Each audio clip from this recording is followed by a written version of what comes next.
হে cuties, আসসালামু আলাইকুম, it's Liza. তো চলেন আজকে হচ্ছে আমরা শপিং করবো, সো লেটস গো।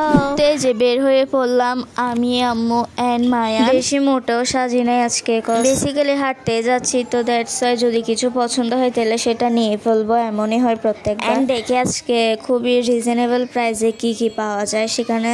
তো ফার্স্ট এখানে দেখতেছিলাম কিছু জুতা, যেগুলো হচ্ছে যে 200-250 টাকার মধ্যেও ছিল, আবার 100-150 টাকার মধ্যেও ছিল। এই ড্রেসগুলো 600 টাকার মধ্যে 3 পিস। এগুলো হচ্ছে যে এত সুন্দর ছিল, এগুলো কাজ দেখেন আপনারা। তাও এটা হচ্ছে 3 পিস, আমরা যেটা আগে দেখেছিলাম সেটা ছিল 600 টাকার মধ্যে 2 পিস, এন্ড এটা হচ্ছে 3 পিস। তাও এমন সুন্দর প্রিন্টার এন্ড কাজ করা পেয়ে যাবো। আমি আমার জন্য, আপুর জন্য এন্ড কাজিনদের জন্য নেবো, সেগুলো ওরাও নেবে। দেন হচ্ছে এখানে হচ্ছে এই ক্যাটাগুলো বেচতেছিল 20 টাকা 30 টাকা এমন করে, তেমন বেশি প্রাইসও না এগুলো। তো এখান থেকেও আমি একটা ক্যাটা নিয়ে ফেলেছি। তো আমি হচ্ছে এখান থেকে একটা ক্যাটা নিয়ে ফেলছি, যাতে সবকিছুর সাথে পরা যায় তেমন টাইপের একটা ক্যাটা নিয়েছি। এন্ড এখানে অনেক ভ্যারাইটিসেরই ছিল, অনেক ধরনেরই ছিল। আপনার ড্রেসের সাথে যেটা মানাবে সেটা নিতে পারবেন। এন্ড এটা হচ্ছে আমার ভাই, এন্ড এটা হচ্ছে যে আমি।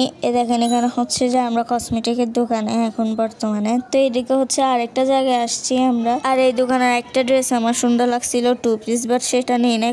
600 টাকার মধ্যে 3 পিস পেলে আর 2 পিস নিয়ে আমি কি করব। আরো যদি হয় সুন্দর তাহলে তো কোনো কথাই নেই। এই দেখেন এখানে হচ্ছে যে কতগুলো শাড়ি, যারা অনেকে অনুষ্ঠান থাকে, স্কুলে থাকে, কলেজে থাকে, বা বিভিন্ন ইভেন্টে যাইতে হয়, তারা এগুলো পড়তে পারে। বিশেষ করে স্কুলের জন্য পারফেক্ট এটা, যারা নৃত্য দেয়, গান। তো আমার আজকে ব্লগটা ছিল এই পর্যন্ত, আমরা ঘরে চলে এসেছি। আমি কিন্তু 2 পিসটাও নিয়েছি। তো কেমন হয়েছে না হয়েছে আজকের ব্লগটা অবশ্যই কমেন্ট করে জানাবেন। সো আল্লাহ হাফেজ।